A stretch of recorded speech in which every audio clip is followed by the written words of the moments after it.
all these prequals all day long. You know, that doesn't mean anything. Getting the deal in and closing it, that's what matters, and staying on top of. So let me just make sure I understand. You said you spend 60 to 70% of your time managing pre-approvals. Yeah, about most of my day is just focusing on. I would say at least 3 or 4 hours a day, every single day, focusing on managing my pre-approved clients, home search and submitting offers. What about new business? New business, I usually generate new business during the day. My first 3 to 4 hours when I come in, generating new business, focusing on that. Probably it has about 100% of my focus during the day, and Michelle doesn't come and bother me during that time. She knows not to bother me from like 9 to 1. She knows don't come up to me, don't ask me any questions. I'm busy. I'm trying to make stuff happen here. So during about 9 to 1, generating new business. What do you think some of the biggest mistakes that new loan officers make? Not focusing on their pre-approved pipeline, home search pipeline, and submitting offers. I think they're so focused on generating new business and getting people qualified that they assume that once somebody's pre-qualified and they're searching for a house, they're just going to send you over the contract when they have it, or whenever they find a house. They assume that, hey, I'll just get the contract in when the realtor sends it to me. It doesn't work like that. The realtor, in a lot of cases, are telling, borrowers information that is inaccurate, and, telling them things about financing, which they shouldn't really be doing. And that's my job, and I want to make sure that, the financial information is being, released by only me, not the realtor. And because most of the time, like I said, it's going to be inaccurate. What the realtor relates to the borrower. And during that time frame too, like whenever they're pre-qualified, to me, that's where most of the questions come up that will cause, a lot of loss of money, man. Basically, just because they're getting all this inaccurate information, and it's causing their brain to stir, and it's like, hey, does this lender even know what he's talking about? He's in Houston, and I'm in Pennsylvania trying to buy a house. Does this guy know what he's talking about? This realtor is, he's right next to me. He's telling me all this information. It must be right. He's local. He's been in the business for a long time. I'm trusting this little guy in Houston. I don't even know. I just spoke with him on the phone for 10 minutes, and he's pre-qualified me. So I take control of the client. Basically, I try to just take control of their mind, and stay in front of them as much as I can, and try to block them from any information.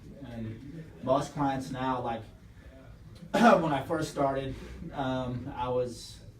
it was taking quite a bit of time to get somebody into a house, almost like about a month or so, to even get anybody under contract, because I wasn't being as forceful with them, or not really pushing and putting pressure on them to buy a house. And from then till now, like, I can get somebody in contract. Most of my clients are going into houses in less than 2 weeks, in a week, some in a week, some in about 2 weeks or so. How are you doing that? Putting pressure on them by motivating them, basically motivating them to, putting, if they're renting, putting those thoughts in their mind about why you're renting, things like that, and kind of pushing them, not pushing, but motivating them. Basically, you called me initially because this is what you wanted to do. Right. I can't let you slack off now. Right. These are your goals. Right. It's more motivation. I don't really I'm not that type of salesman to put like this, pressure that's, it has to be in them already, and you're just bringing it out of them. Gotcha. And you're making them really excited, and you have to do that, and you have to keep that excitement. You have to keep their energy level high to get them into a house, fairly quickly. If they lose excitement and they lose motivation, that's when everything drags out with the process and getting them into a house. You have to be on, you know, the energy level has to be so high. Then once they're under contract, and you can kind of ease off a little bit, kind of let the pressure off. That's what I do personally, and because I already have most of our documentation, and I kind of, you know, basically, you know, just put them through, push them through, and usually goes through pretty quick. Most of my USDA loans, by the way, are closing like in less than 30 days. Too. Oh wow. And How? How? Yeah, How? yeah, how? Yeah. Oh man. Submitting full files, having, you know, a lot of their documentation already in before, you know, they submitted an offer, and you know, just relaying the, you know, the expectations of you know, what to expect, and you know, how to send in documentation, you know, how fast it needs to be sent in. Can't be dragging their feet. You know, time is now, man. You can't be wasting time when you're under contract at all. Can't be wasting any time. You know, one thing that I think that's huge here that I want to add is, you know, what I think one of the biggest tenets to success. It doesn't matter whether you're a loan officer or professional boxer or whatever, is hunger. I'm not seeing a lot of hunger from, you know, a lot of people. You know, I'm not seeing that obsession level. Yeah. You know, where you have a high level of productivity, and that all needs to be amped up from everybody. Right. You know, not everybody's doing everything they can, you know, to, you know, go to the top. You know, you know, we were talking about earlier where, you know, Mayweather and LeBron, when they tell you that it's with every breath they take. And, you know, that they're, you know, your life is going to come down to how far you go, your creativity, you know, it follows commitment. Right. When you're committed, that's when you get more creative. You know, how many people showed up today to the office? Why is it that even after all these years, I'm still the first one up and running and the last one down? You know, because it's gonna follow your paycheck. How bad do you want it? Or are you gonna make those calls? You know, are you going to make those videos? Are you going to connect with those realtors? Are you gonna put yourself out of your comfort zone? Do you want to sleep and go eat KFC? I mean, so do you see what I'm saying? That's the difference. How bad do you want your goals and your dreams? Is that the dominating thought of your mind? Or is it just a fantasy? Is it bullshit? Do you truly want to live that life? It's there for you if you want it. It's there waiting, you know, the cars, the house, the money, or the other life's there too, you know, dying of a heart attack and being worthless. You can choose which way you want to go. You know, one of the things I think about now, and I haven't done it yet, but I have this fear, which is a healthy fear, that, oh my gosh, if I'm not on track to make 10 grand this month. Like, even though I haven't done it yet, I know there are certain things that have to be in line for that, and so I continue to try to keep that in my mind, because I know it's not the 10 grand, it's what I'll be able to do with it. Because a lot of things is, all of us have goals and dreams, you gotta have resources, you know, and so that's what kind of intrigued me to come sit down with John, where everything was kind of, you know, leveled down, because I think it's important not just to be great at sales. You know, I think as far as people, personality, I think I'm one of the better guys with that, just because of life experience. Right. But personality without structure, and really understanding the process of this thing, and being, like he told me even before you got on the camera, being obsessive of making those things happen, man. I think that's so important. You know, I don't want to become a casualty of my own inabilities just because I didn't want to do it.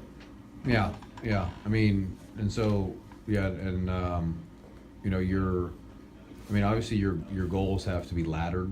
You can't make $1 million until you make 100,000.